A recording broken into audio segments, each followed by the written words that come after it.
guess since we already talked about Man of Tomorrow anyway, Superman and all that stuff, I guess might as well just roll into this news there. I might as well just talk about it. All right. So James Gunn, is the sequel's been announced. A sequel is coming of his film there, and it's going to be titled Man of Tomorrow there. Much people's happiness, I guess, except for Simon Lu. But yeah, I mean, yeah, a lot of people are happy about it. And he just made one emoji there, and he was like, "What the fuck?" Like, when he came out, when did the Shaw Machine come out? What, 2020? What, 2020? I think 2021. Yeah. Yeah, he did a February 2021. Yeah. But I mean, he's gonna be, at least he's gonna be in Doomsday, so he's got that going for him. He's gonna be in Doomsday, so Yeah, that could turn out to be a negative. We'll see. yeah, we'll see about that. But so we'll see that. But yeah, Man of Tomorrow there. So they've already announced pretty much James Gunn's kind of giving his general idea what the film's gonna be about. With you're gonna have Nicholas Hoult returning. We're gonna have, of course, David Cornsweet there. We're gonna have basically pretty much seems like the whole cast of the first Superman movie back again. Even the Justice Gang is gonna also return in the sequel there. What are kind of some of your thoughts there about it? And I think the release date for it is, I think they've already said, what, 2027 maybe. Yeah, it's July. It's like July something 2027. So almost exactly 2 years after the first film. Yeah. So yeah, what are your thoughts? What are you thinking? What's to come? Man, I'm excited. I mean, I really, really liked that first movie. I think James Gunn like 80% nailed it, even though I have a few little things, but I see, a lot of room to grow. I think he got the biggest and most important stuff right. And I'm really happy that it is, because he was saying for a bit before he announced it that, like, oh, I'm working on the sequel, and, it's not just going to be a Superman movie exactly. And, so I was wondering, is like, he's not going to try and do like a Batman Superman thing too early, right? Like, and I mean, they got to get that Batman cast and everything first.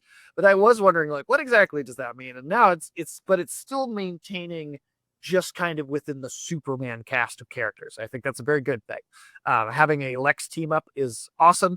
I think Nicholas Hoult killed it in that film, and I think the only things that I wanted more of in that movie, and I think I said this in the review before, was I do just wish that Superman and Lex maybe had more scenes with each other, whereas they were kind of just bouncing off each other directly as character dynamic. Because I think we got a lot of Superman and Clark with like Lois, and he interacted with a lot of characters, and he interacted with Lex.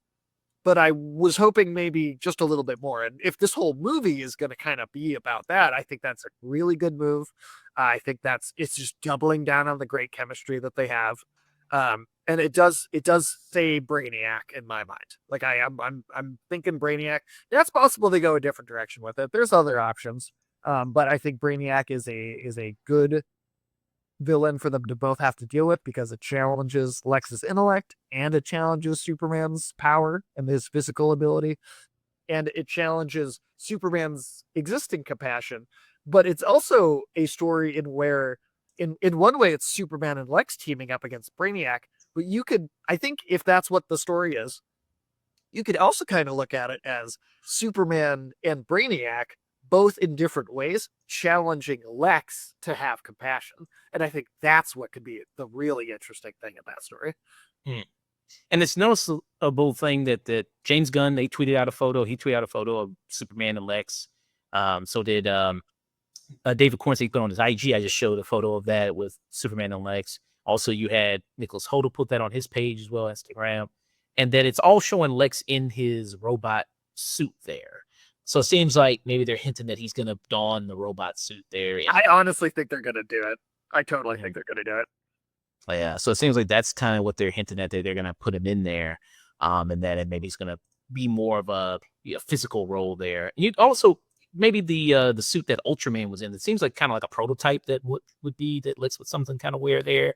And even the Raptor, like his kind of just kind of henchmen soldiers. Also, the color scheme on them is very much that color scheme.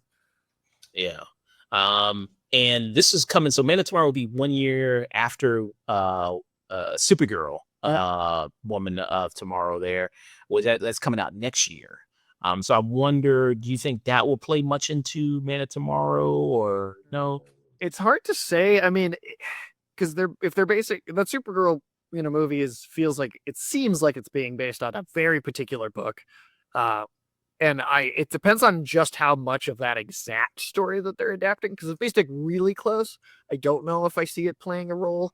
But obviously, these adaptations always change some things around and combine elements of one book with another to kind of make something new. So it depends on how much of it's a straight up adaptation of that book versus pieces of that book, but in a new story. If it's pieces in a new story, I think they could totally play into it, and I feel like it makes sense for them to because it's Supergirl is still a Superman character, and I feel like if these movies all connect and there's one a year each year, and there's an arcing thing through them, I think that's awesome. I think that's really smart. And I like that it's just letting Superman get to be the focus of things because I definitely feel like for the longest time, it was either he was edgy or people didn't, they thought people didn't want to see him. So I think it's great that they're just going all in on that property to start to see it Microsoft. I wonder if they're just gonna like her movie. They're gonna give her a reason to be off world and then not be during the event. So what's going on in Man of Tomorrow? So Right. then it's like because if you have two kind of those type of powerful characters, it's like you could maybe solve the issue a lot quicker. It's like, well, if both of them are doing it, Well, so that's the thing about the villains though, is Brainiac is such a big threat that even with both of them there, it wouldn't necessarily even out. okay. So yeah, so I wonder if they're gonna do that. But I'd love to see her in it. I'd love to see Millie Alcott there in Man of Tomorrow. She's Um, kind of the character I'm maybe most excited about in the entire DC universe right now. Mm.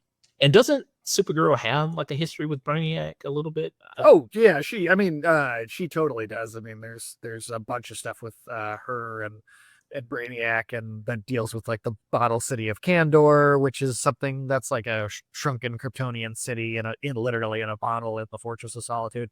Yeah, they haven't brought that up in these movies yet, but that's a big Brainiac thing.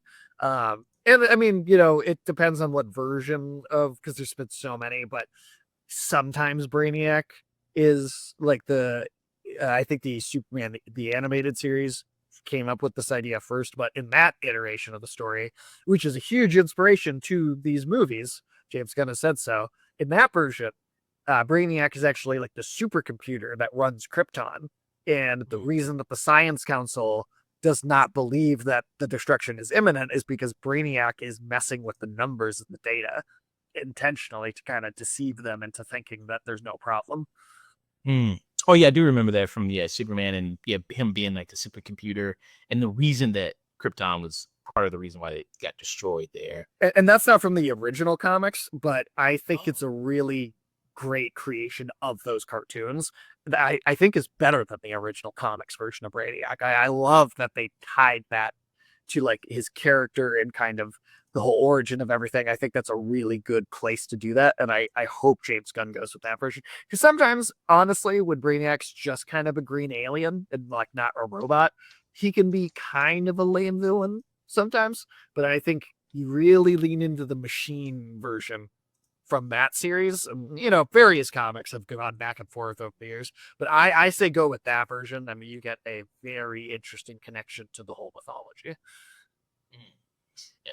And Brainiac was really good. I mean, the Superman animated series is pretty good too. I didn't know that that was only just created in the Superman animated series. I thought that that Yeah. Brainiac originally is like he's not a robot. He's an alien from like a specific world, and like he's an organic being himself. He still serves the same function and like collects information and destroys worlds and stuff. But yeah, him being like fully a machine and specifically being Krypton's like supercomputer, that was definitely just from the show.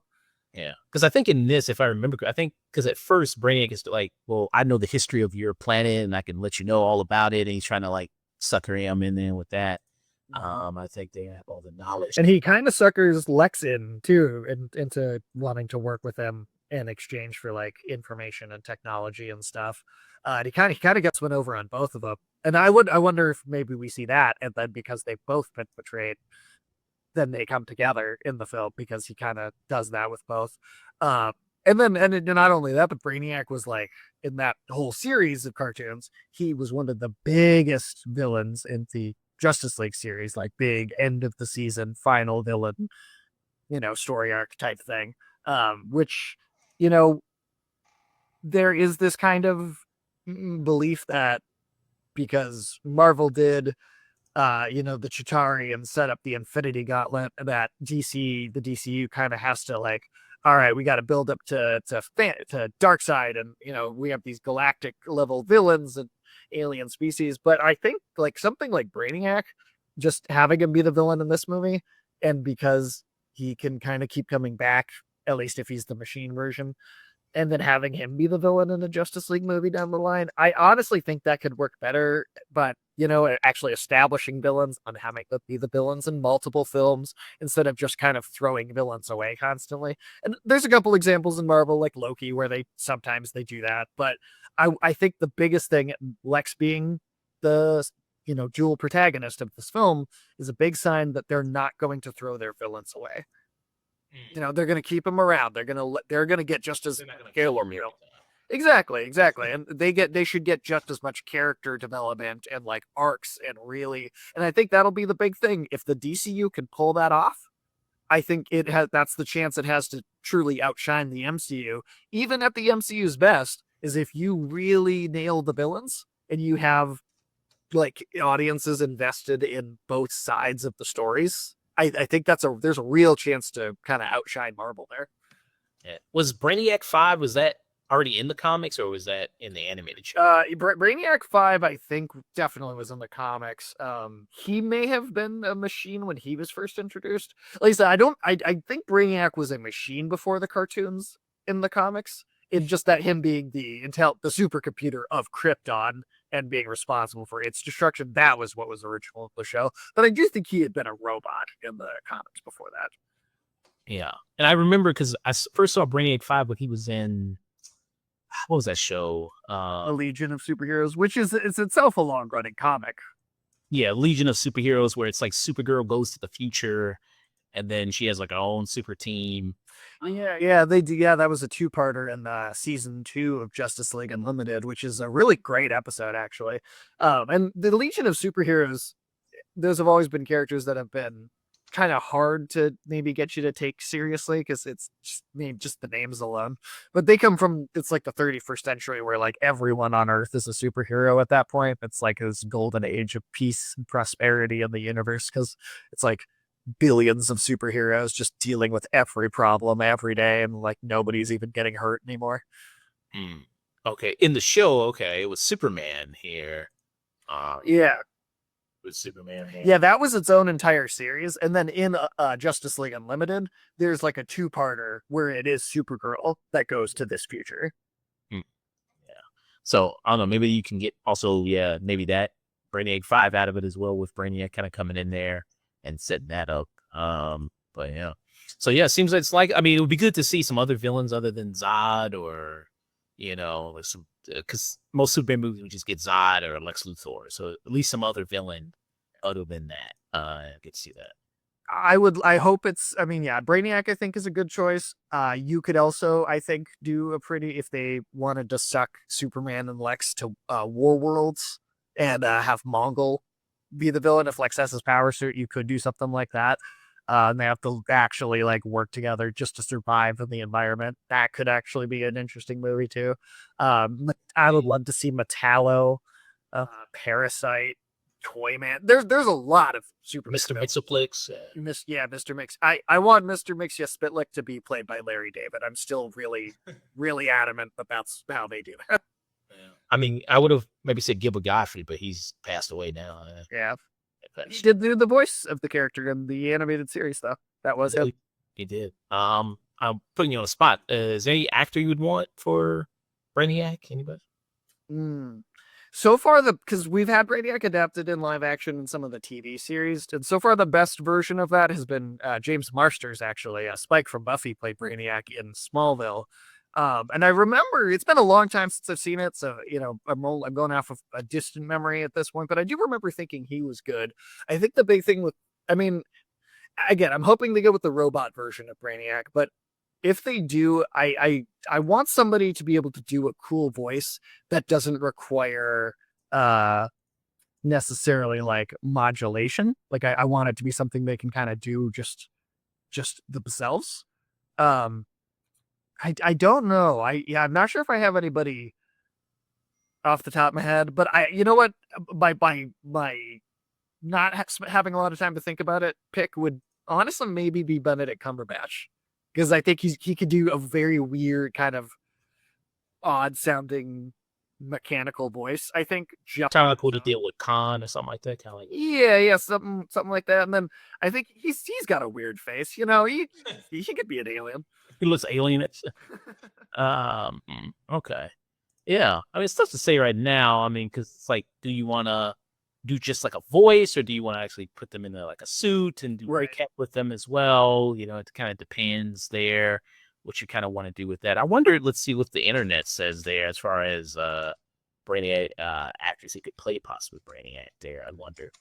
Yeah, I honestly haven't thought too much about it, but yeah, it'll be interesting to see what they do. I mean, like I said, there's so many other villains on top of that who could potentially.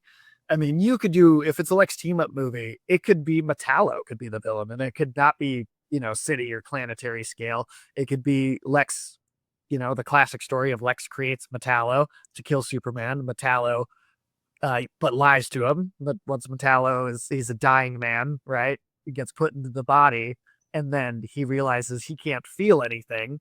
And then he turns on Lex because he's like, "You didn't tell me I would literally not be able to feel anymore." So he tries to kill Lex, team up there. Problem they both have to work together to solve. Who knows? I mean, there's a lot of options they could go with. But Brainiac just feels like the next big like A-list Superman villain that maybe more people are likely to have heard of, Like I bet more non-comic book readers know who Brainiac is versus know who Metallo is. If that makes sense.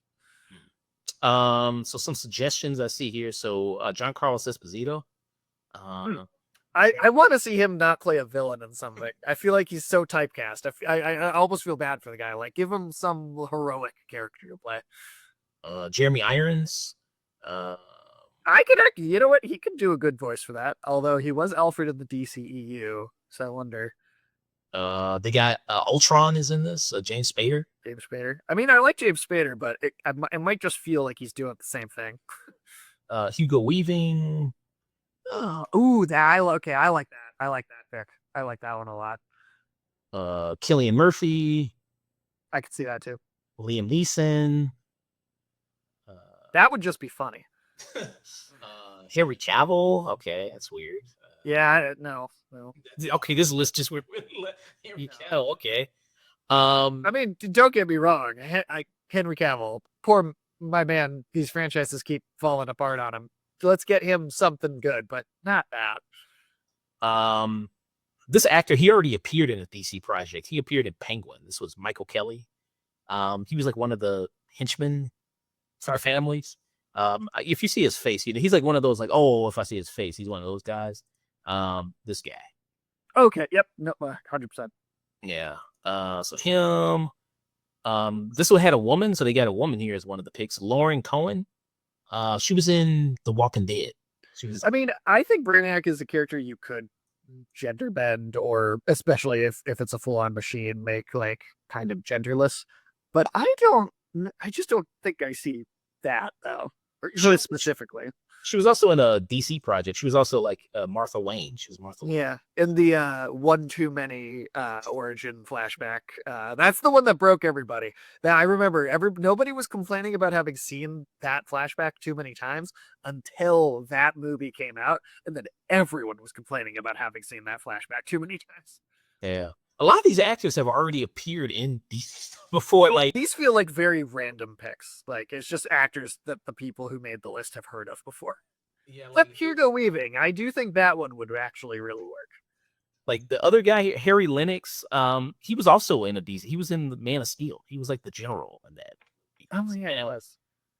They got him as listed here. Russell Crowe, he was Superman's dad. What? He was already Craven's dad. He can't be another person's dad. Ben Affleck. I think this motherfucker just seen DC movies. You just named a DC actor. You just naming DC actors, bro. It's him trying to get more people who were in the DCEU a new job. That's all he's thinking about. This one, okay. Clive Owen. I could see Clive Owen. Clive Owen's really good. Okay, that's an interesting one. Okay. Okay, and then the first one is Jason Isaacs. Okay, I could see Jason. Jason Isaacs is another person with a really great voice. I do think he would actually be able to pull that off pretty well. He's another good pick. Yeah, so there's some people speculating as far as like who would they want as Brainiac there. Even though there was some ones I was like, okay, y'all going real loud. Y'all just name a DC people. It's like, oh, DC movie was this person.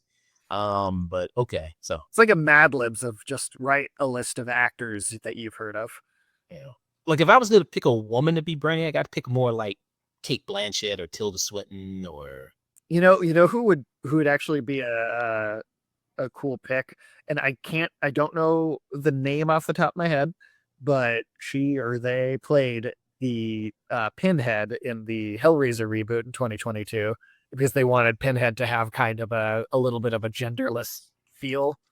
And even though I don't think that movie was very good, I do think that performance was good in it. Jamie Clayton. Yeah, so that performance in that film had a little bit of like this kind of just odd genderless sort of vibe to it. That could maybe work for a Brainiac if you want to mess with the character and have it be something that is not like too specifically gendered. I think that could be actually a good choice too. Okay, so let us know what you think. Who should be Brainiac there if they do Brainiac? Let us know there. And let's know your theories for Man of Tomorrow there. What you think it should be there. So yeah, let us know that. Yeah, so I'm looking forward to it. We got some Woman of Tomorrow. I think so. Are they doing how many DC movies are coming out next year? Just movies. I believe it's only Supergirl and Clayface. Okay, we're seeing a lot of set photos of Clayface. We're seeing a lot of set photos. Yeah, Clayface is starting to have more. Yeah, I saw a cool thing. I thought was interesting. They were using a cardboard cutout of Nosferatu to create shadows on like a big stairwell. And I was like, oh, I wonder how that's gonna look in the movie because that seems like a creative like let's not have someone mimic a Nosferatu. Let's get like a cardboard cutout and then like use I don't know. That just seems like an interesting idea. But then we are going to see, at least for sure, Lanterns next year. Now, I think that's going to be the first thing that comes out in 2026 because they said early 2026. Yeah. Okay. So that was our thoughts say Man of Tomorrow.